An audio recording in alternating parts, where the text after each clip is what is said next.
A late night chat with a parakeet. My name is Hattie McGooder. A whole lot of interesting stuff happens to me. For example, had, however, briefly, a parakeet. It wasn't one of those little silly singing birds, but a real talking parakeet.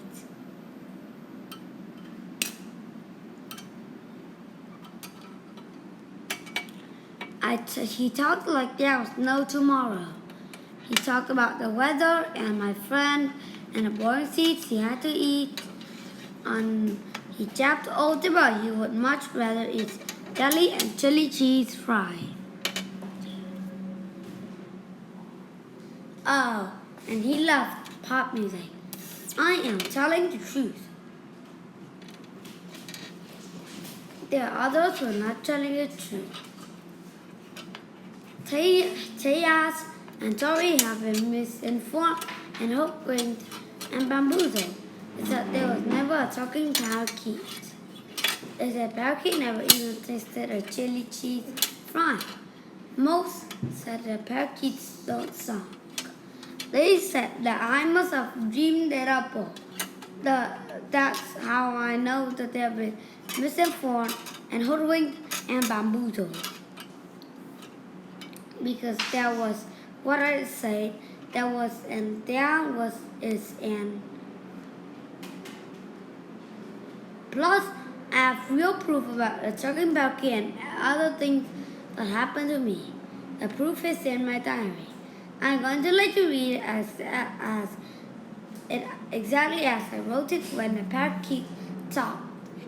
That's why you can read for yourself the truth about this matter.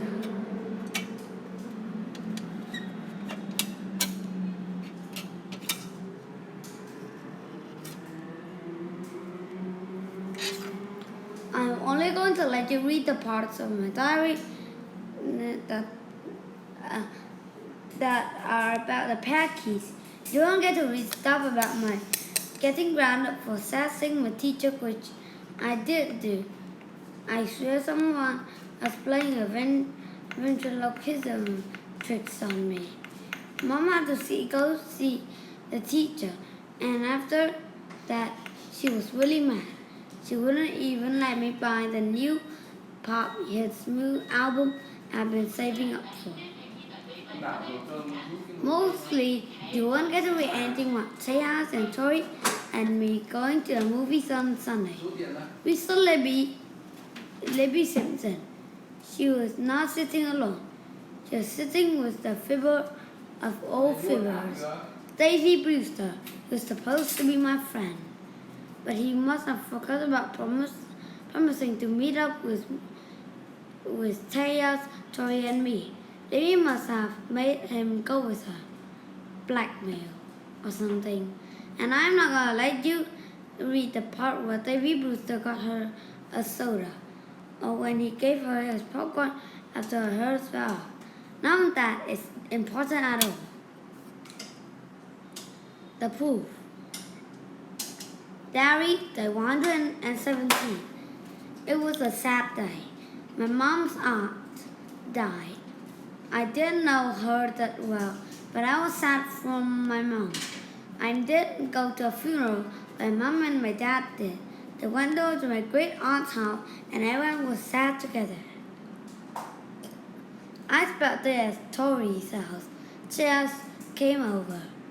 We played cards, watched TV, and talked about our plans to see a new movie and our favorite superhero series. It's coming out this week.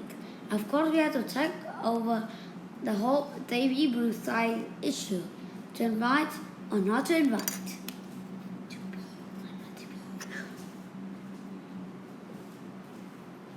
After all, Davy and I were special buds. But when he blew us off last time, Toy said to invite him anyway. Shreya says he's not so sure. I was the deciding vote. I decided to decide later.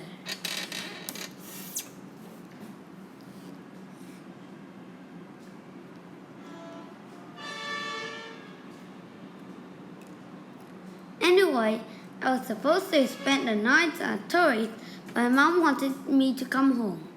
She was in a much better mood when I got there. She didn't seem sad at all. In fact, she was pretty happy. She said there was a surprise waiting for me in my room. I thought for sure it was going to be a pop album. She wouldn't let me get it. It wasn't. The surprise was a parakeet, my great aunt's parakeet, which my great aunt was given to my mom. Mom said a parakeet was very special because he belonged to my great aunt. She said she knew I would take good care of him. The parakeet seemed to be happy in my room.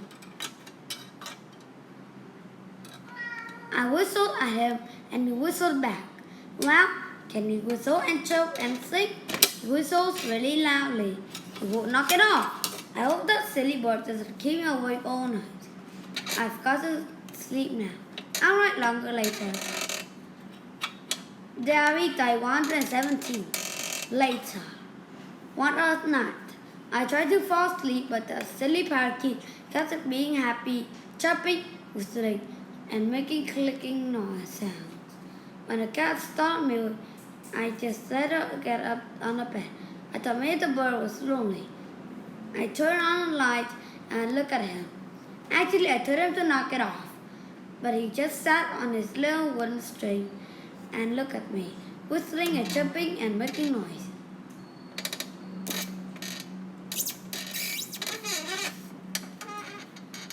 I opened the cage door, reached in, and gently lifted him up.